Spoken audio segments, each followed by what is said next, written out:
أعوذ بالله من الشيطان الرجيم. بسم الله الرحمن الرحيم. الحمد لله رب العالمين. الصلاة والسلام على أشرف الأنبياء والمرسلين سيدنا ونبينا ومولانا أبي القاسم محمد. اللهم صل على محمد وعلى آل بيته الطيبين الطاهرين المعصومين سيما بقية الله في الأرضين وعلى لعنة الله على قوم الظالمين. وفوضوا أمري إلى الله إن الله بصير بالعباد. صلوات اللهم صل على محمد وآل محمد وعلى آل بيته الطيبين الطاهرين المعصومين سيما بقية الله في الأرضين وعلى لعنة الله على قوم الظالمين.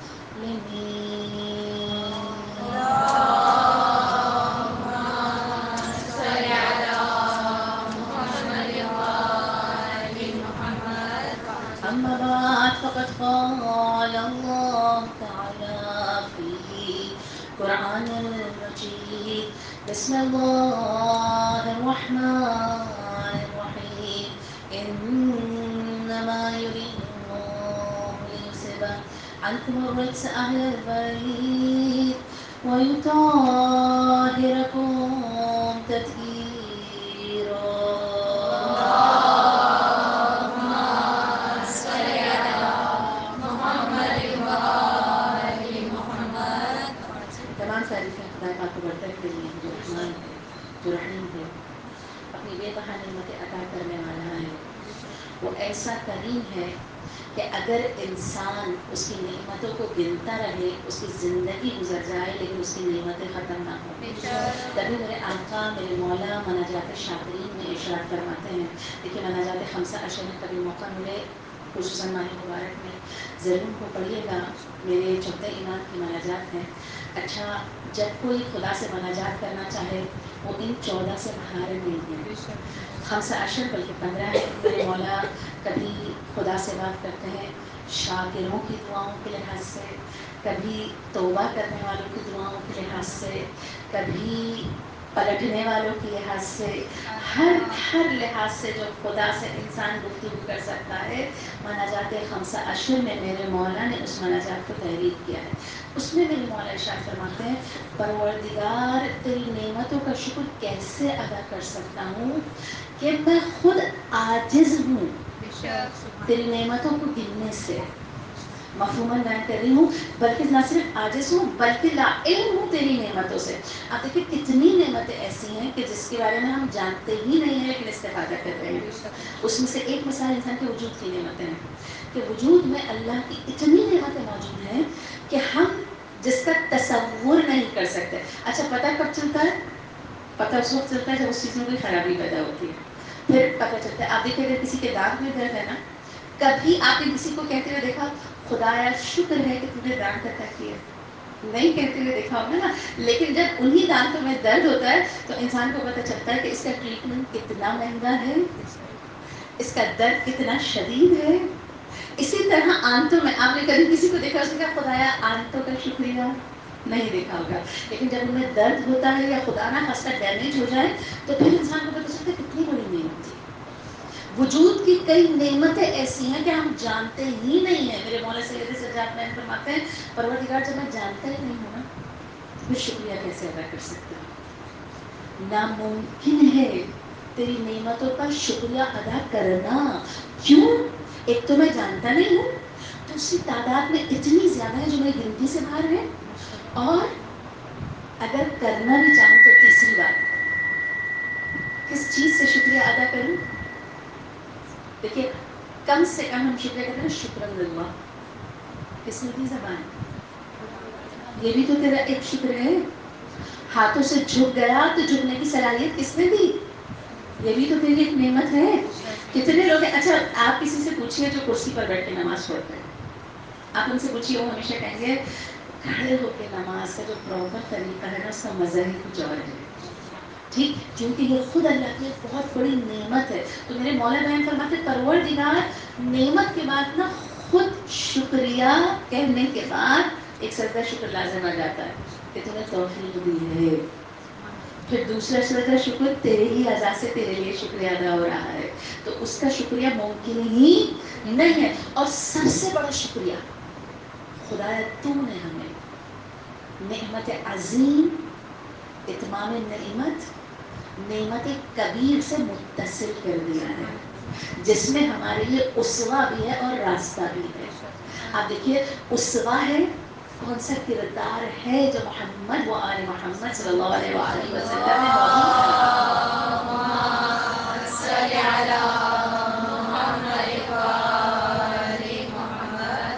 کون سا کردار ہے جو ان میں موجود نہیں ہے اسوے کے طور پہ؟ اور کہاں ہے کہ جہاں خدا تک پہنچنے کا راستہ نہیں ہے. آپ جس وسیلے کو پکڑتے ہیں نا، ان کے گھر کا علی اصغر بھی باب الحوائج ہے. ان کے گھر کا علی اصغر بھی باب الحوائج بن جاتا ہے. اور آج اس نعمت کا تذکرہ ہے جو اللہ کی طرف سے نعمت والے رسول کو ملی ہے. آپ دیکھیے رسول اللہ نعمتوں سے پورے ہیں، رسول اللہ نعمتوں سے پر ہیں. اس نعمت سے پر کو اگر کسی نعمت کی بار بار دہرانے کا حکم دیا گیا، وہ نعمت کا نام خدیجہ ہے. کیسے؟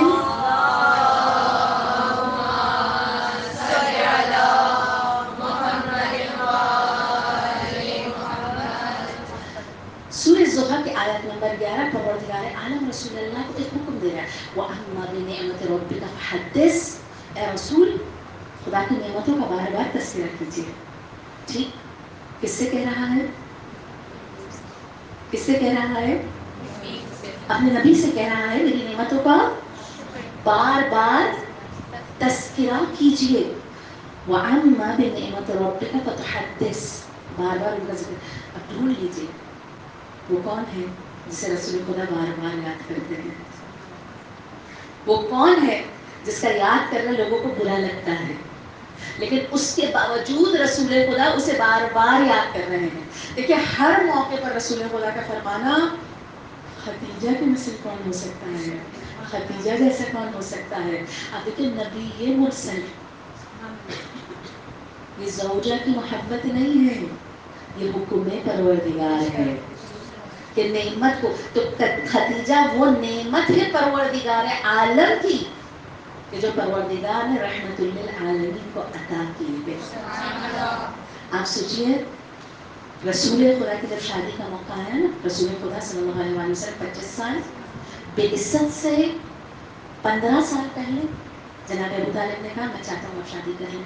اچھا وہاں پر اب جب شادی کے اسباب ہونے لگے، اب ایک عظیم تحریک چلنے والی تھی، وہ تحریک جو قیامت تک چلنے والی تھی.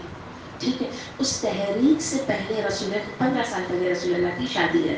ٹھیک، اب رسول خدا کو ایک ایسا منصب چاہیے جس میں 3 چیزیں بدل جائے عدم موجود ہوں. سب سے پہلی چیز ہم آہنگ ہو. دیکھیے ہم آہنگ یعنی ہم خیال ہونا چاہیے. ٹھیک، دوسری چیز اغراض و مقاصد رسول خدا کو سمجھنے والا ہو. اچھا اغراض و مقاصد اگر آسان الفاظ میں کہو، ہدف گول، رسول خدا کے ہدف کو سمجھنے والا ہو، رسول خدا کے اغراض و مقاصد کو سمجھ. اچھا ہم آہنگ نہ ہو بہت مشکل ہو جاتی ہے ایسے لوگوں کے ساتھ چلنا. اب دیکھیں اگر ہمارے ادارے میں کہیں ہمارے ساتھ کچھ ایسے لوگ ہیں، ہم چند گھنٹے آ رہے ہیں، کہیں کوئی جاب کر رہے ہیں، کہیں اسکول میں پڑھانے جا رہے ہیں، کہیں مدرسے میں پڑھنے جا رہے ہیں، اگر کوئی ایسا بندہ ہمارے ساتھ ہے جو ہماری مینٹلٹی سے میچ نہیں کر رہا، بہت مشکل ہو جاتی ہے اس کے ساتھ وہ چند گھنٹے گزارنا. کہاں یہ کہ پوری زندگی اس کے ساتھ گزارنا. اچھا بعد میں ایسا ہوا کچھ ایسی خواتین رسول خدا کے گھر میں آئی کہ جو بہت برے حالات پیش آئے، اغراض و مقاصد کو نہ سمجھنے والی بھی آئی، جن کی دلیل میں سورہ تحریم نازل ہو گئی. دیکھیے سورہ تحریم، رسول خدا کے گھر کے باہر رش لگا ہوا ہے، جھگڑے ہو رہے ہیں، لوگ تماشا دیکھ رہے ہیں.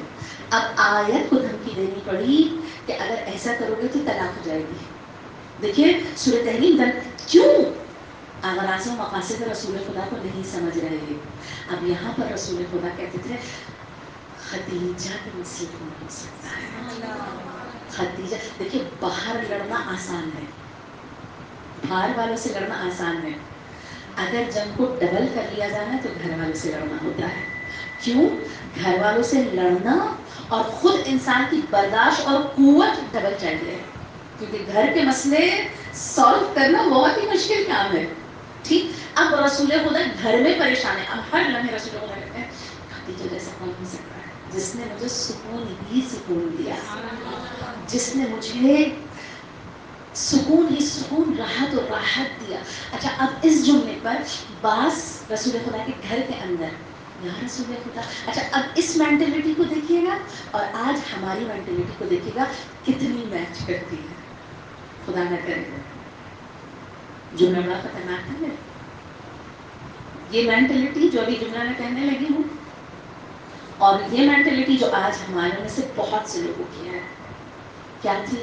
یا رسول خدا آپ کو اللہ نے خدیجہ سے اچھی بیوی دے دی ہے، آپ کیوں اس بری عورت کو یاد کرتے ہیں؟ ہمارا یہی معیار ہے نا، میں زیادہ خوبصورت، میں زیادہ جوان، میں زیادہ قابل. یہی مینٹلٹی کی طرح کے جملے کہے نا. اب دیکھیے اگر کوئی یہ جملہ کہہ رہا ہے اس کی مینٹلٹی کیا ہے؟ میں افضل ہوں، دوسرا مجھ سے. حالانکہ مزے کی بات یہ ہے کہ افضل کا معیار وہ کرتا ہے انسان، اور جو کہے نا کہ میں، وہ ہمیشہ خدا کی بارگاہ میں نیچے ہوتا ہے. جو خلوص سے کام کرتا چلا جائے اور کہے خدایا میری ذات ہے کیا، خدا اسے جناب خدیجہ کی طرح بلند کر دیتا ہے. سوچیے اب جب کسی نے جناب خدیجہ کو گرانا چاہتے کہ قاعدہ کلی ہے خدا کی بارگاہ میں خلوص سے کرتے چلے جاؤ، پیچھے نہ ہوتی نہ دیکھو. اچھا چاہے لوگ تمہیں بیوقوفی کی نہ سوچے، کیونکہ ایسے بیوقوفوں کو بھی اللہ بہلول بناتا ہے. جسے معاشرہ بیوقوف کہے اسے اللہ بہلول بنا کے جنت کو بیچنے والا قرار دے دیتا ہے. تو کبھی اس طرف نہ دیکھیں کہ لوگ کیا کہتے ہیں، ہمیشہ دیکھیں میرا رب کیا کہتا ہے. اب اگر دنیا آپ کو گرانا بھی چاہے گی نا کہ یا رسول خدا کیوں یاد کرتے ہیں اس بوڑھی خاتون کو، یہاں پر وَأَمَّا بِنِعْمَةِ رَبِّكَ فَتُحَدِّثْ، اے رسول نعمت کا تذکرہ کریں. رسول خدا فرماتے خدیجہ جیسا کون ہو سکتا ہے، اس نے اس وقت میرا ساتھ دیا جب کوئی میرے ساتھ نہ تھا، اس وقت اس نے مجھے ساتھ دے کے سکون دیا جب سب میرا ساتھ چھوڑ کے چلے گئے. تو ایسے رسول خدا کو ہم سر کی ضرورت تھی جس کی مینٹلٹی رسول خدا کے ساتھ میچ کرتی ہو، جو رسول خدا کے اغراض و مقاصد کو سمجھتا ہو. ٹھیک، اچھا بعد میں کچھ نہ سمجھنے والے ملے تو رسول خدا کو کتنی مشکلات پیش آئیں. ٹھیک، اچھا اب تیسری چیز کیا ہونی چاہیے تھی اس میں کہ رسول خدا کو اس کی بہت ضرورت تھی. تیسری چیز یہ تھی کہ جہاد مسلسل کو برداشت کرنے والا ہو. اچھا دیکھیں شروع کے دو تو پھر میچنگ ہو جاتی ہے، ہم آہنگ مل جاتے ہیں، ٹھیک، ہدف سے اغراض و مقاصد سے متفق بھی مل جاتے ہیں، لیکن تیسری چیز جہاد مسلسل میں ساتھ دینے والا کوئی نہیں ہوتا. وہ کہتے ہیں نا اکثر جو ہمارے اردو میں ایک محاورہ ہے کہ مشکل وقت بتاتا ہے کہ کون اپنا ہے. مشکل وقت میں تو آدھی جمعیت بھاگ جانے والی ہوتی ہے، ٹھیک ہے. اچھا مشکل وقت کیا تو ایک پٹاخے سے بھی لوگ بھاگ جانے والے ہوتے ہیں، ہوتا ہی نہیں، کھڑے ہونے والے کتنے ہوتے ہیں. تو جہاد مسلسل میں ساتھ دینے والے بہت کم نکلتے ہیں. اب یہ تحریک شروع ہو رہی ہے یہاں مشکلات اور جہاد کا ساتھ دینا ایک ایسے کہ ہر چیز میں آپ کے ساتھ کھڑا ہوں. اچھا یہی چیز آپ دیکھیے تحریک اسلام شروع ہو رہی ہے، اسی چیز کو تحریک پاکستان کے تناظر میں دیکھیے. قائد اعظم کی زوجہ، اچھا دیکھیے ہم آہنگی تھی یا نہیں تھی؟ قائد اعظم کی اپنی زوجہ سے ہم آہنگی تھی یا نہیں تھی؟ بھائی تھی، تبھی تو لو میرج تھی، تبھی تو لو میرج تھی. اچھا پھر اغراض و مقاصد سے متفق تھی تبھی تو قائد اعظم سے شادی کی تھی، کیونکہ ایج ڈفرینس تو بہت زیادہ تھا. لیکن جہاں محبت ہو وہاں ایج ڈفرینس نہیں دیکھا جاتا، ایسا ہے یا نہیں؟ ٹھیک. اچھا لیکن یہ دو چیزیں ہونے کے باوجود جہاد مسلسل مشکل ہو گیا. کیوں مشکل ہو گیا؟ کیونکہ قائد اعظم کی مصروفیات کو برداشت نہیں کر سکے. ٹھیک ہے، یعنی دو چیزیں تو تھی لیکن تیسری نہیں تھی. اب اس کی وجہ سے ہوا کیا؟ قائد اعظم کی پوری نجی زندگی بڑی ڈسٹرب رہی ہے. آپ کبھی اٹھا کے دیکھیے گا ازدواجی زندگی قائد اعظم کی بہت ڈسٹرب تھی. ٹھیک ہے، یعنی جہاد مسلسل میں ساتھ دینے والے بہت کم. اچھا سب سے زیادہ سیکریفائس کس کو کرنا پتا ہے؟ بیوی کو. سب سے زیادہ اگر کسی تحریک میں سیکریفائس کسی کو کرنا پڑتا ہے نا تو وہ بیوی کو کرنا پڑتا ہے. کیوں؟ شوہر مسلسل تحریک میں ہے. عورت کو دو کام کرنا ہے، صبر بھی کرنا ہے، پشتیبان بھی بننا ہے. اب اس زمانے میں بہترین چوائس رسول خدا کے لیے جناب خدیجہ کی ذات تھی. تبھی آپ دیکھیے اللہ نے مائل کیا ہے جناب خدیجہ کو رسول اللہ کی طرف. ورنہ اگر آپ نارملی دیکھیں رسول خدا اور جناب خدیجہ کے اسٹیٹس میں اتنا فرق ہے. ٹھیک ہے، ہم اور آپ آج کے تناظر میں دیکھ رہے ہیں کہ رسول خدا اور جناب خدیجہ. اس زمانے کی انہیں ہمیں دیکھیے کون ہے خدیجہ؟ کون ہے خدیجہ؟ عرب و عجم جس کے خواستگار ہیں. عرب و عجم. اچھا یعنی ایسا نہیں ہے کہ جناب خدیجہ رشتے نہیں، صرف عربوں میں نہیں، یہ بہت چھوٹا لفظ ہے. ہم بہت مقید کر رہے ہیں جناب خدیجہ کو اگر ہم کہہ رہے ہیں کہ صرف عرب طلبات ہیں. نہیں، جناب خدیجہ کی شہرت پتہ ہے کہاں کہاں تک تھی؟ جناب خدیجہ ایک چھوٹا سا واقعہ آپ کے سامنے بیان کر رہی ہوں. جناب عباس بن عبد المطلب حرم میں بیٹھے ہوئے تھے. ابھی اسلام کی تبلیغات عام شروع نہیں ہوئی تھی. ان کے پاس دور سے ایک تاجر آیا، بصرہ سے ایک تاجر آیا، حرم میں بیٹھے ہوئے ہیں. دیکھا ایک لڑکا آتا ہے نماز کے لیے کھڑا ہو جاتا ہے، اس کے پیچھے دوسرا لڑکا آتا ہے نماز کے لیے کھڑا ہو جاتا ہے، اس کے پیچھے ایک عورت آتی ہے اور یہ تین جو ہے نا ایک سیکوینس بنا کے کھڑے ہو جاتے ہیں. وہ پوچھتا ہے یہ کون سا دین ہے، یہ کون سا طریقہ عبادت ہے؟ کہا سب سے آگے جو کھڑا ہے نا یہ میرا بھتیجا ہے، اس کے پیچھے بھی میرا دوسرا بھتیجا علی ہے، اور یہ پیچھے کھڑی جو ہے نا یہ خدیجہ ہے جس کا شوہر محمد ہے. رسول خدا کا تعارف جناب خدیجہ سے ہو رہا ہے. تو رسول خدا کا تعارف جناب خدیجہ. کیوں؟ یہاں رسول خدا کو کوئی نہیں جانتا، لیکن جناب خدیجہ کو یمن میں لوگ جانتے ہیں، شام میں لوگ جانتے ہیں، افریقہ آپ دیکھیے دوسرا بر اعظم ہے، ملک نہیں. اگر میں کہوں شام دوسرا ملک ہے، اگر میں کہوں بصرہ دوسرا شہر ہے، لیکن اگر میں کہوں افریقہ تو دوسرا بر اعظم ہے. آپ سوچیے یہ چھوٹی بات نہیں ہے کہ کسی کی شہرت اپنے بر اعظم سے نکل کے دوسرے بر اعظم ہے. جناب خدیجہ کی شہرت افریقہ تک تھی. جناب خدیجہ کو لوگ مصر تک جانتے تھے. یہاں تک کہ آپ کبھی اٹھا کے دیکھیے شیخ جعفر سبحانی ارشاد فرماتے ہیں آپ کا گھر جو تھا نا وہ چھوٹا سا گلوبل ولیج تھا. کیسے کیا کہا دنیا کی وہ کون سی چیز تھی جو آپ کے گھر میں موجود نہیں تھی؟ کیا ہے خدیجہ؟ کبھی دیکھیے جناب خدیجہ چیز کیا ہے. ٹھیک ہے، کہتے ہیں آپ کے گھر میں صوفے جو تھے نا، اچھا اس زمانے میں صوفوں کا رواج، آپ دیکھیے اس زمانے میں کہتے ہیں صدف کے موتی جڑے ہوئے صوفے تھے آپ کے گھر. صدف کے موتی جڑے ہوئے یعنی اگر ہم کہیں تو ہیرے لگے ہوئے. سوچیے اسی طرح ہاتھی دان کے بنے ہوئے، کہتے ہیں اس کے جتنے بھی ہینڈلز ہوتے تھے نا وہ اصلی ہاتھی دان کے بنے ہوئے تھے. آپ کے گھر کے پردے شیخ جعفر سبحان محدث نہیں ہیں، محقق ہیں، بغیر تحقیق کے تو بات ہی نہیں کرتے. ان لوگوں میں سے شیخ جعفر سبحان. ٹھیک ہے، آپ بیان فرماتے ہیں آپ کے گھر کے جو پردے تھے نا اس زمانے میں ہندوستان سے حریر کے پردوں کو آپ نے منگایا تھا. اچھا ہندوستان کہاں اور عرب کہاں؟ لیکن جناب خدیجہ نے اس زمانے میں ہندوستان سے حریر ایک ایسا کپڑا تھا اس زمانے میں کہ اگر کسی کے پاس اتنا سا رومال بھی ہوتا تھا نا تو وہ بار بار دکھانا ہوتا تھا. جیسے ہمارے یہاں اگر کوئی برانڈ پہنتا ہے نا تو تھوڑا سا کپڑوں کو بار بار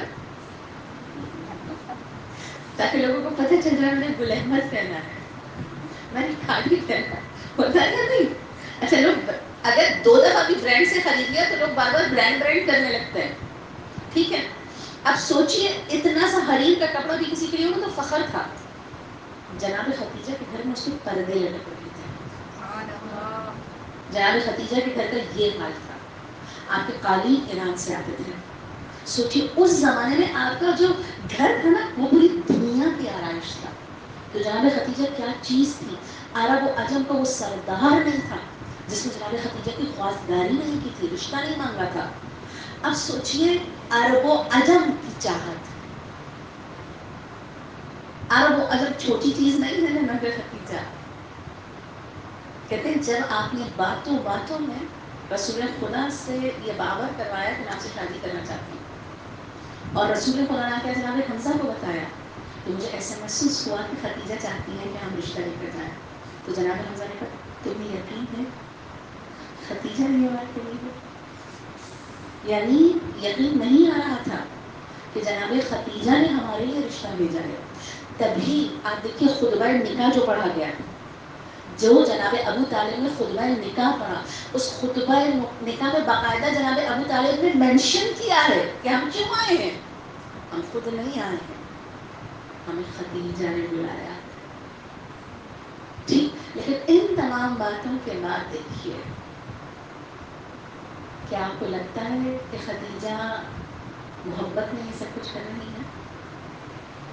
اچھا ابھی تھوڑا سا ایک اور چیز میں آپ کو بتاتی ہوں, پھر آپ سے یہ فیصلہ پوچھتی ہوں.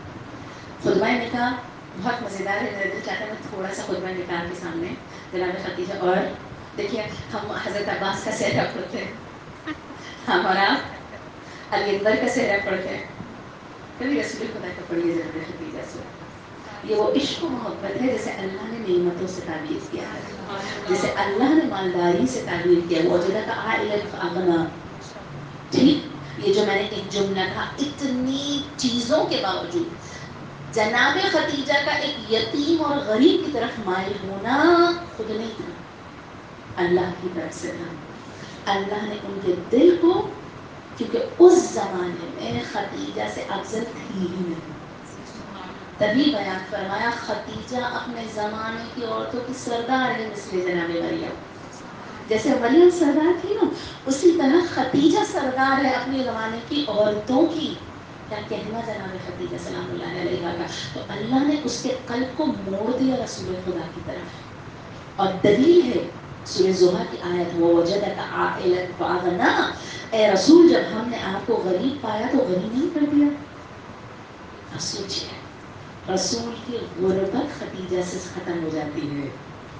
خدیجہ ذات خدیجہ وہ مالداری ہے, میں دولت کی بات نہیں کر رہی, ذات خدیجہ وہ مالداری ہے جس سے رسول خدا مالدار ہو جاتے ہیں. تو اب خطبہ نکاح شروع ہوتا ہے. اب دیکھیے خطبہ حمد ہے اس خدا کے لیے جو رب کعبہ ہے. اچھا عجب ہے خطبہ نکاح. آپ یقین کریں ایک ایک جملے میں جناب ابو طالب کا ولی ہونا ظاہر ہوتا ہے, ایک ایک جملے سے. جناب مجھے حیرت ہے ان لوگوں پر جو کہتے ہیں جناب ابو طالب مسلمان ہی نہیں تھے. میں کیا چیز ہوں کہ میں ان کے متعلق جملے کہہ سکوں. امیر المؤمنین ارشاد فرماتے ہیں میرے بابا الہی اولیاء تھے, میرے بابا ولی خدا تھے. اگر کوئی خطبہ نکاح سن لے نا یا پڑھ لے اسے پتہ چل جائے گا کہ جناب ابو طالب ولی خدا تھے. ہم دے اس خدا کے لیے جو رب کعبہ ہے, جس نے ہم کو ذریت ابراہیم میں نسل اسماعیل قرار دیا اور ہمیں حاکم بنایا اور ہمیں محفوظ رہنے والے شہر میں قرار دیا. اب دیکھیے بعد اسلام ہوا کہ یہ حرم ہے. حرم کہتے کیوں ہیں؟ اچھا سوال کرتی ہوں آپ سے, حرم کیوں کہتے ہیں؟ ہم خانہ کعبہ کو حرم کیوں کہتے ہیں؟ ہم آئمہ کے حرم کو حرم کیوں کہتے ہیں؟ اچھا میری مجلس سے تو آپ ایکسپیکٹ ہی نہیں کیجیے گا کہ میں سوال نہیں کروں گی. میں تو مجبور ہوں, استاد ہوں, میں مجبور ہوں سوال کرنے کے لیے.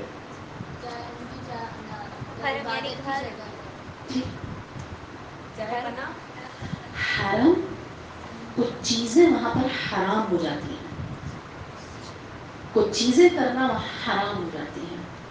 مثلاً حرم خدا میں کسی کو بھی اذیت دینا حرام ہے.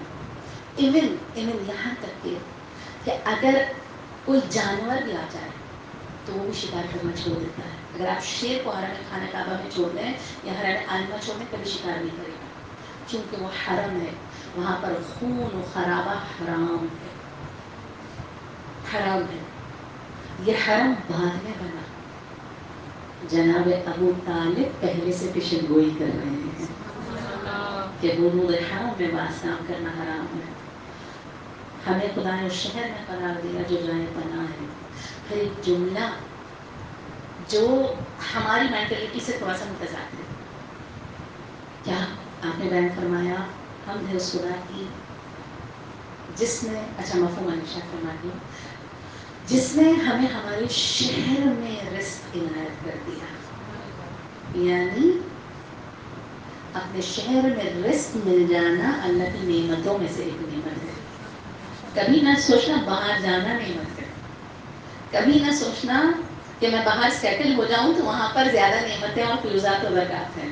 سب سے بڑی برکت یہ ہے, اور روایتوں سے یہ بات ثابت ہے, کہ سب سے بڑی برکت یہ ہے کہ تم کو تمہارے شہر میں اللہ رزق عنایت کرے. یہ بہت بڑی نعمت ہے اللہ کی کہ آپ اپنوں کے درمیان میں رہیں, اپنے جیسوں کے درمیان میں رہیں. کیوں؟ آپ چاہے باہر جب چلے جائیں جتنی بھی نعمتوں ہو, دوسرا آپ کو خارجی کی نگاہ سے دیکھتا ہے, دوسرے کے لیے آپ کبھی اپنے نہیں ہو سکتے ہیں. وہاں پر آپ تاریخ وطن ہی رہیں گے. تو اپنے وطن میں نعمت کا ملنا اللہ کی بہت بڑی نعمت ہے. پھر فرمایا میرے بھتیجے کا موازنہ کسی بھی مرد سے کیا جائے تو میرا بھتیجا اس سے عظیم بھی ہے اور بلند تر بھی ہے. یہاں تک کہ میرے بھتیجے کا ہم پلہ پوری کائنات میں موجود نہیں ہے. ہم نے بعد میں کہا رحمت للعالمین. جناب ابو طالب اسلام سے 15 سال پہلے بتا رہے ہیں وہ رب العالمین یہ رحمت للعالمین. سوچیے,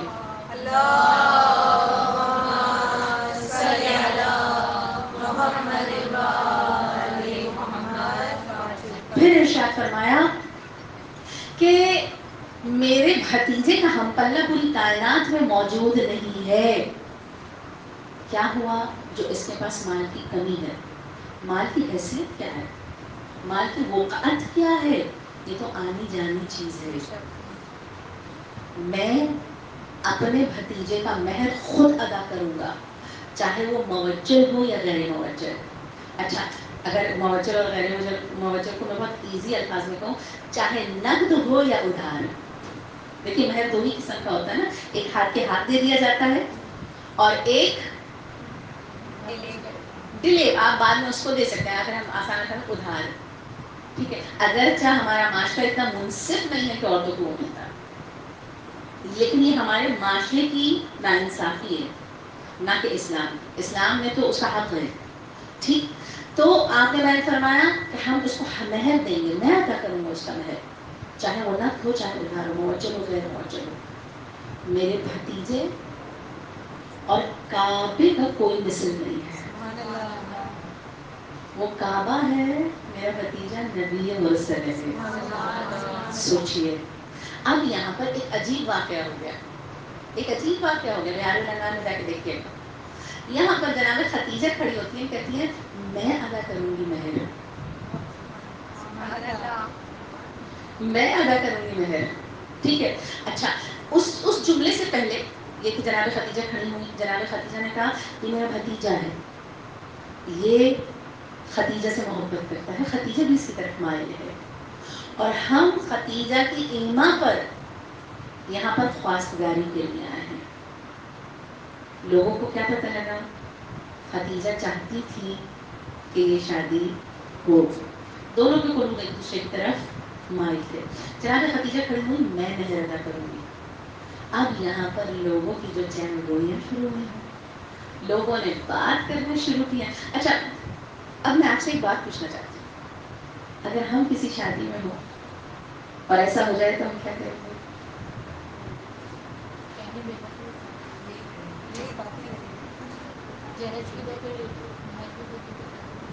جہیز بھی دو اور مہر بھی دو. مزے کی بات آپ کو بتاؤں، جہیز تو لڑکی والوں کا شرم ہے ہی نہیں. یہ مصیبت تو ہم نے خود اپنے اوپر بنائی ہے، یہ مصیبت تو ہم نے خود اپنے اوپر بنائی ہے. ہمارے پٹھانوں پر لوگ ایک الزام لگاتے ہیں کہ پٹھان اپنی بیٹیوں کو بیچتے ہیں. ایسا ہے یا نہیں؟ اگر ہم نارملی اس بات کو کہیں تو پٹھانوں پر ایک الزام لگتا ہے کہ پٹھان بیٹیوں کو بیچتے ہیں. حالانکہ ان کی طریقہ کار کو لوگ سمجھ نہیں پائے. وجہ پتہ ہے کیا ہے؟ رسول خدا نے مہر بی بی فاطمہ الزہرا لیا، اس کو دو حصے میں تقسیم کیا. ایک حصے سے جہیز خریدا، دوسرے حصے سے کھانا ملا. ٹھیک ہے، یہی ہوا تھا نا؟ ہوا تھا یا نہیں ہوا تھا؟ بی بی فاطمہ کے مہر کو لیا اور اس مہر کی ہاف رقم سے جہیز خریدا اور ہاف رقم سے کھانا دیا. ہم نے بھی جو پیسے دیے جاتے ہیں نا، وہ بیچا نہیں جاتا، وہ مہر کی رقم ہوتی ہے جس میں سے کچھ لڑکی کے نام کیا جاتا ہے اور کچھ سے سامان خریدا جاتا ہے. طریقہ کار رسول اللہ والا ہے یا نہیں؟ لیکن آج معاشرہ اس چیز کو سمجھ نہیں پایا. طریقہ کار وہی رسول خدا والا ہے کہ لے کے جس سے یا کھانے وغیرہ یا پھر جہیز کا سامان خرید. تو جہیز لڑکی والوں پر ہے ہی نہیں، جہیز تو لڑکے والے خریدیں گے. اور مہر کی رقم سے رسول خدا نے خرید کے بتا دیا تاکہ لڑکی کے گھر والوں پر بوجھ نہ پڑے، لڑکے کا بھی مہر ادا ہو جائے. یہ طریقہ کار اہم اسلامی ہے. اب اگر سوچیے، میں کبھی کبھی سوچتی ہوں ہم اور اسلام کبھی کبھی کتنے متضاد ہو جاتے ہیں، کتنے مخالف سمتوں میں ہو جاتے ہیں. آپ سوچیے یہاں پر جناب ختیجہ کرتی ہے میں مہر دوں گی، اب لوگ باتیں کرنے لگتے ہیں. اب یہ جملہ میں نے اس وجہ سے کہا تھا کہ سوچیے اگر ہم ہوتے تو وہاں پر کیا سوچتے. ہم بھی یہی سوچتے جو وہاں پر چینا گوئیاں ہوتی تھی. اے غیر اسلامی کہ دلہن کو دیکھو کس طرح کی حرکتیں کر رہی تھی. یہ دلہن کس قدر اس طرح کی. آپ دیکھیے اتنی جرت انسان اس وقت تک نہیں کر سکتا جب تک وہ عشق میں مبتلا نہ ہو. اور جناب خدیجہ نے بتا دیا کہ عشق مجازی نہیں ہے، ہم اور آپ اسے غلط نگاہ میں دیکھ رہے ہیں. اس عشق کے پیچھے دوسری نگاہ ہے. آپ دیکھیے اتنا نیچے آنا کہ خود رشتہ بھیجنا، پھر مہر بھی خود قرار دینا. جناب خدیجہ آپ کو روحانیت کی نگاہ سے دیکھ رہی ہیں. جو جملہ امیر المومنین کا ہے نا کہ میرے بابا الہی اولیاء تھے، میں وہی جملہ جناب خدیجہ کے بارے میں کہتی ہوں. جناب خدیجہ الہی اولیاء میں سے تھی. وہ دیکھ رہی تھی یہ آنے والا نبی ہے، تو اس کے لیے اگر میں مہر قرار بھی دوں تو یہ کمتر ہے، میں جتنا کرتی جاؤں یہ کمتر ہے. سوچیے، یعنی جناب خدیجہ نے اپنے عمل سے بتا دیا نبوت کے آگے کچھ نہیں ہے.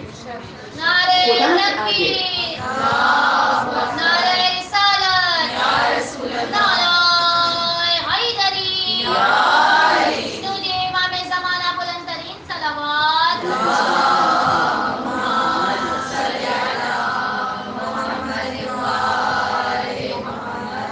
آپ نے اپنے عمل سے بتا دیا کہ جب خدا کے مقابل کوئی چیز آئے تو دنیا کوئی چیز نہیں ہے، پیچھے دنیا. ٹھیک، آپ نے اس چیز کی بنیاد ڈالی اور پیک پر امام حسین نے پہنچا دیا. یہ خصلت جناب خدیجہ ہے جو آپ کی نسلوں میں نظر آ رہی ہے. آپ دیکھیے یہی پیغام کے امام حسین نے کربلا میں دیا ہے، لیکن بنیاد کس نے ڈالی؟ جناب خدیجہ نے. جب لوگ چنا گولیاں کرنے لگے نا یہ کیا ہو رہا ہے، رشتہ بھی خود بھجوایا، اب مہر بھی خود دے رہی ہے. اب یہاں پر جناب ابو طالب کھڑے ہو گئے، فرمایا اگر بھتیجا میرے جیسا ہو تو یہ اس کی عظمت سے بلند ہے کہ اس کا مہر دیا جائے. اگر تم جیسے مردوں کا ہو تو سمجھ میں آتا ہے کہ اس سے بڑی رقم لے کے مہر قرار دیا جائے. یہ عظمت رسول خدا ہے کہ اگر کا مہر ادا کیا جائے تو یہ کوئی بڑی بات نہیں ہے. آپ سوچئے 2 پشتیوان، ایک خدیجہ سلام اللہ علیہا کی صورت میں، ایک جناب ابو طالب کی صورت میں. تبھی جب یہ 2 پشتیوان گرے ہیں، جب یہ 2 پشتیوان گرے ہیں، 1 دن نہیں، 2 دن نہیں، مہینہ 40واں نہیں، پورا سال رسول اللہ اتنے غم میں ڈوبے ہوئے تھے کہ لوگوں نے کہنا شروع کر دیا یہ سال ہی عام الحزن ہے. ٹھیک، جہاد مسلسل وقت ہے 3 بجے تک کا ہے بس. 2 بجے ختم ہوتا ہے. 3 بجے ختم ہوتی ہے. ٹھیک ہے. ایک نیا موضوع شروع کرنے سے پہلے میں نے کہا مسائل کی طرف جانا چاہیے یا نئے موضوع کی طرف جانا چاہیے. اگر وقت ہے تو ہم نئے موضوع کو چھیڑتے ہیں، اگر نہیں ہے تو ہم مسائل کی طرف چلتے ہیں. ٹھیک ہے، ٹھیک ہے. پھر ہم ایک نئے موضوع اٹھاتے ہیں. آپ دیکھیے جہاد مسلسل، میں نے کہا تھا نا جہاد مسلسل میں ساتھ دینے والی. آپ دیکھیے صرف یہاں تک نہیں، رسول خدا کے ہر کام میں ان کی مددگار جناب خدیجہ. ہم اور آپ ایک جملہ سنتے ہیں امیر المومنین کا. جملہ کیا ہے امیر المومنین کا؟ بعد شادی ہے امیر المومنین رسول خدا پوچھتے ہیں یعنی فاطمہ کیسی تھی بیوی ہے. ٹھیک ہے. اب وہ بڑا کامن جملہ ہے جو سب جانتے ہیں. کیا جملہ مولانا امیر المومنین نے ارشاد فرمایا؟ عبادت خدا میں رہی مددگار. دین میں مددگار، عبادت خدا میں مددگار. ٹھیک، اس جملے کو رکھیے جناب خدیجہ پر. اس جملے کو رکھیے جناب خدیجہ پر. یہ خصلت کہاں سے آ گئی بی بی فاطمہ الزہرا میں؟ اپنی ماں کو ہمیشہ دیکھا دین میں مددگار، اپنی ماں کو ہر لمحے. آپ دیکھیے چاہے وہ بعثت سے پہلے کا دور ہو، چاہے وہ بعثت سے بعد کا دور ہو. اچھا آپ کہیں گے بعثت سے پہلے کیا ہوا ہے؟ چلے بعثت کی بات تو سمجھ میں آتا ہے کہ رسول خدا کو پتھر لگتے تھے، جناب خدیجہ گلیوں میں ڈھونڈنے نکلتی تھی. لوگ رسول خدا کو مارنے کے، اچھا ڈھونڈنے کا طریقہ بھی عام نہیں ہے. ارواحنا لک الفدا یا خدیجہ سلام اللہ علیہا. آپ پوری اترتی ہیں، جو ہم کہتے ہیں نا ام المومنین. اس ٹائٹل پہ اگر کوئی کامل پورا اترتا نظر آتا ہے نا، تو میں کبھی کبھی میرے دل کہتا ہے میں کہوں جملہ بی بی آپ صرف ام الائمہ نہیں ہیں، آپ ام الامت ہیں. آپ ہر امتی کی. اور آپ کو میں ایک، آپ یقین کریں خدا آپ سب کو حرم دکھائے، خدا مجھے اور آپ کو بار بار حج کی توفیق عنایت فرمائے. خدا وہ دن لائے کہ میں اور آپ جنت المالا میں کھڑے ہو جائیں، جہاں پر جس قبرستان میں جناب خدیجہ کی قبر ہے. میں قسم کھا کے کہہ سکتی ہوں کہ وہاں پر کھڑے ہو کر آپ جناب خدیجہ سے رابطہ کریں، آپ کو محسوس ہوگا کہ اندر سے ایسی ریز آ رہی ہیں جیسے ایک ماں کی ریزز بیٹی کے لیے آتی ہیں. وہاں کھڑے ہو کر آپ کو پتہ چلے گا ماں کس چیز کو کہتے ہیں. آپ کو اصلاً ایسے لگے گا میری ماں اس قبرستان میں ہے، یہ قبرستان میری ماں کا قبرستان ہے. یعنی جو ایک محبت ماں اور بیٹی کی ہے نا، وہ جنت المالا پہ کھڑے ہو کر. اچھا آپ اس جملے کو میرے خیال میں شاید درک نہیں کر سکیں گے جب تک آپ وہاں پر کھڑے نہیں ہو جائیں گے. اور جب آپ کھڑے، خدا وہ دل لائے کہ آپ وہاں پر اور میں گناہگار وہاں پر کھڑے ہو کر اس جملے کو درک کر سکیں کہ ہم اور آپ وہاں پر کھڑے ہوں کہ اصلاً ایک ماں کی کیفیت جو ہے نا وہ جنت المالا سے آ رہی ہوتی ہے. جیسے میری ماں اس قبرستان میں دفن ہے، کہ آپ اس ٹائٹل پر پوری اترتی ہیں. بعثت کی بات تو حالات یہ تھے کہ رسول خدا کو جب پتھر مارے جاتے تھے نا، شہید دستگیر میں واقعہ لکھتے ہیں کہاں رسول خدا کو پتھر مارے جا رہے تھے تو رسول خدا، اچھا بچوں کو پیچھے لگا دیا، رسول خدا دوڑ رہے ہیں، بچے پیچھے ہیں. رسول خدا نے ایک پہاڑی سلسلے میں گئے اور ایک چٹان کے پیچھے چھپے. رسول خدا کو چٹان نے اپنے دامن میں چھپا لیا. اب بچے ڈھونڈ رہے ہیں اس پہاڑی سلسلے میں کہاں ہے رسول خدا کے پتھر مارے. رسول خدا چٹان کے پیچھے چھپے رہے ہیں. صبح سے شام ہو گئی, نہ کھایا ہے نہ پیا ہے. کتنی صحبتیں برداشت کی ہیں رسول خدا نے. نہ کھایا ہے نہ پیا ہے. اب یہاں پر جناب خدیجہ سے علی کو بلاتی, کہتے ہیں یا علی صبح مجھ سے ہو گئی, شام ہو گئی, میں نے محمد کو نہیں دیکھا. تم ایسا کرو, تم پہاڑوں میں ڈھونڈو, میں شہر میں ڈھونڈتی ہوں. اب یہاں پر دیکھیے جناب خدیجہ کی دل کی کیفیت. تم پہاڑوں میں ڈھونڈے, کہتے ہیں حضرت علی پہاڑوں میں آوازیں دیتے تھے یا رسول خدا کہاں ہے آپ. جناب خدیجہ شہر میں آوازیں دیتی تھی, یا رسول خدا کہاں ہے آپ. کہتے ہیں جناب خدیجہ اتنا رو رہی تھی, اتنا گریہ کر رہی تھی کہ جبرائیل نازل ہو گئے, یا رسول خدا آواز دیجیے. جناب خدیجہ اتنا رو رہی ہے نا, جناب خدیجہ کے رونے سے آسمان کے ملائکہ رو رہے, جس کے رونے سے آسمان کے ملائکہ رو جاتے ہیں, جس کا خلوص اس درجے پر ہو کہ جس کے آنسو ملائکہ برداشت نہ کرے, اسے خدیجہ کہتے ہیں. سوچئے یا رسول خدا آواز خدا کو جناب خدیجہ اتنی پسند ہے کہ خدیجہ کے آنسو جو ہے نا وہ خدا سے برداشت نہیں ہو رہے. جبرائیل کو نازل کیا ہے, جبرائیل جا کے کہو رسول خدا سے کہ وہیں سے آواز دے, تاکہ وہ آواز خدیجہ اور علی تک پہنچے, ان کے دلوں کو سکون ملے. رسول خدا وہیں سے آواز دیتے ہیں. سوچئے یہ عشق کی انتہا ہے. رسول خدا اپنی جگہ سے آواز دیتے ہیں, شہر میں خدیجہ سنتی ہے, وادی میں علی مرتضیٰ سنتے ہیں. اچھا جب رسول خدا آئے نا, کہتے ہیں جیسے شام کو چٹان سے باہر نکلے, لوگوں کو پتا چلا رسول خدا مل گئے, لوگوں نے پھر بچوں کو بھجوایا, جاؤ پتھر مارو.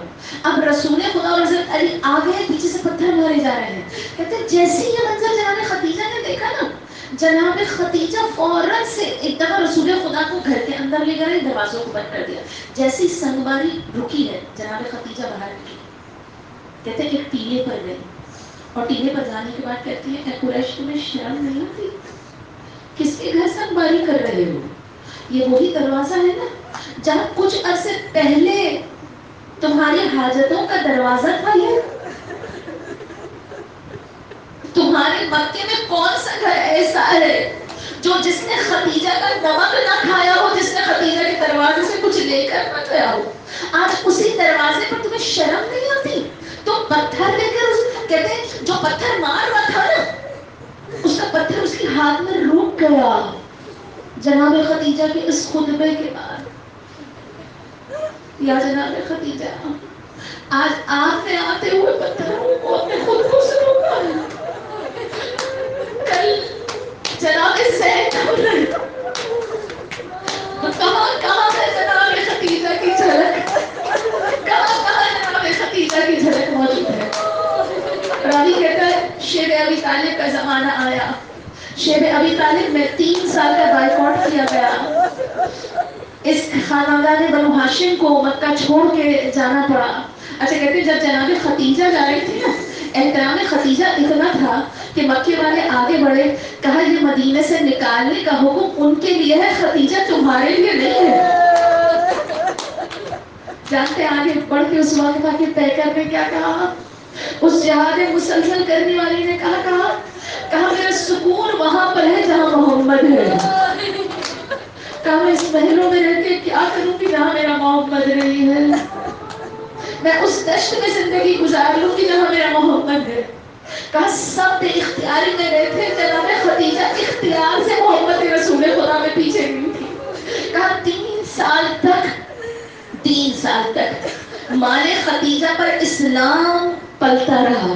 ہم جو کہتے ہیں نا جناب خدیجہ کے مال پر اسلام پلتا رہا, جناب خدیجہ کے ٹکڑوں پر اسلام پلتا رہا. یہاں 3 سال تک سب مال خدیجہ. اچھا بائیکاٹ تھا, لوگ خرید نہیں سکتے تھے.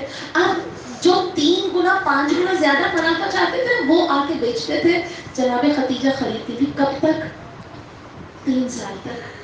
کہا آخری میں ایسے لمحات آ گئے, مائیں پانیوں کو ابال، بلکہ بعض اوقات تو پانی بھی خریدا جاتا تھا، مائیں پتھروں کو پتیلیوں میں آگ پر رکھ دیا کرتی تھی تاکہ بچے مطمئن رہیں۔ ایسے حالت میں جب کھانا ختم ہو گیا نا، کہا بنو ہاشم درختوں کے پتے کھانے لگے۔ جب پتے ختم ہو گئے تو درختوں کی چھالیں کھانے لگے، اور جب چھالیں ختم ہو گئی تو جڑیں کھانے لگے۔ کہا انہیں میں سے، اچھا جانتے ہیں اس سے پہلے کا زمانہ جب کھانا پینا کم ہونے لگا، کہتے ہیں وفا کی پتلی جس کے پیسے سے سب کچھ آتا تھا، جب کم کھانا اور پانی آتا تھا نا، اچھا بڑے سمجھ جاتے تھے کہ معاملہ کیا ہے، بچے نہیں سمجھتے تھے، بلک کے رو کے کہتے تھے ہمارا پیٹ نہیں بھر رہا، ہمیں بھوک لگ رہی ہے، ہمیں پیاس لگ رہی ہے۔ کہا جناب خدیجہ اپنے حصے کا کھانا اور پانی بچوں کو دے دیا کرتی تھی۔ میں ہاتھ جوڑ کے کہوں گی یا رسول خدا، کیا جملہ کہا تھا آپ نے جناب زینب کی ولادت پر، زینب مثل خدیجہ ہے۔ آج شیر ابی طالب میں ہم کو نظر آ رہا ہے جناب خدیجہ اپنے حصے کا پانی جو ہے وہ بچوں کو پلا رہی ہے، اپنے حصے کا کھانا بچوں کو۔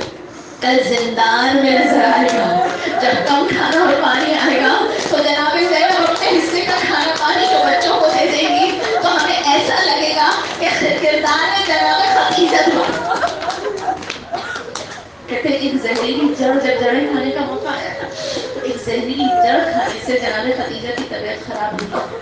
اسی دوران معاہدہ ختم ہوا، یہ تمام گھرانہ جو ہے نکلا شیر ابی طالب سے، لیکن جناب خدیجہ کی طبیعت نہیں سمجھی، زہر کا اثر شروع ہوا زہریلی جڑ کی وجہ سے، جناب خدیجہ دنیا سے رخصت ہو گئی۔ کہا آخری وقت جب تھا نا، آخری وقت میں رسول خدا کو بلا کے ایک جملہ کہا یا رسول خدا میں نے حق کے وفا ادا کر دیا، یا رسول خدا کہ میں نے حق کے وفا ادا کر دیا، کہ ہمیں رسول خدا ارشاد فرماتے ہیں، محمد ناراوی نقل کرتا ہے، اے خدیجہ ایسے ادا کیا کہ میں نے تمہارا حق ادا نہیں کر سکا۔ حضرت یہ جملہ یاد کریں جب جناب خدیجہ سلام اللہ علیہا نے آخری جملہ کہا تھا یا رسول خدا میں نے حق ادا کر دیا۔ کہا رجب کا زمانہ ہوگا، رسول خدا واپس آئیں گے، ظالموں کے خلاف مقدمے پیش کیے جائیں گے، لوگ دیکھیں گے سب سے پہلا مقدمہ جناب خدیجہ سلام اللہ علیہا لے کر آئی ہے، اور وہی جملہ جو آخری میں رسول خدا سے کہا تھا وہی سے شروع کریں گی، یا رسول خدا کیا میں نے حق وفا ادا نہیں کیا تھا، یا رسول خدا کیا میں محسن اسلام نہیں تھی، یا رسول خدا کیا میں نے کچھ بھی نہیں کیا تھا۔ یہاں پر رسول خدا فرمائیں گے کہ اے خدیجہ جتنا تم نے کیا تھا کسی نے نہیں کیا تھا۔ کہا یہ جملہ ادا ہونے کے بعد جناب خدیجہ اپنے ابا کا دامن ہٹائیں گی، لوگ دیکھیں گے ننھا سا محسن کا لاش جناب خدیجہ کی گود میں ہے، اور جناب خدیجہ مقدمہ پیش کرے گی یا رسول خدا میں احسانوں کا یہ بدلہ ہے جو امت نے مجھ سے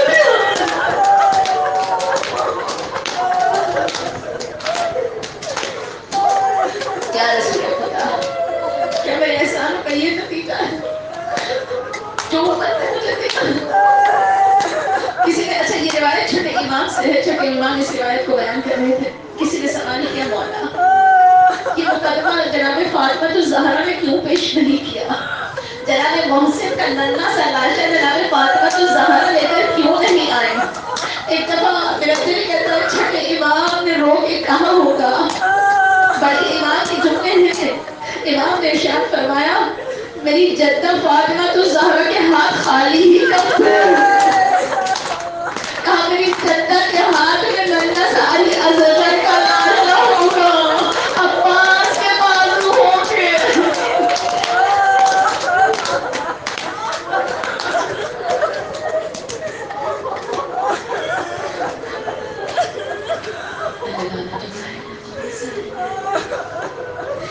وسيعلم الذين ظلموا أيام القلم ربنا تقبل منا إنك أنت السميع العليم۔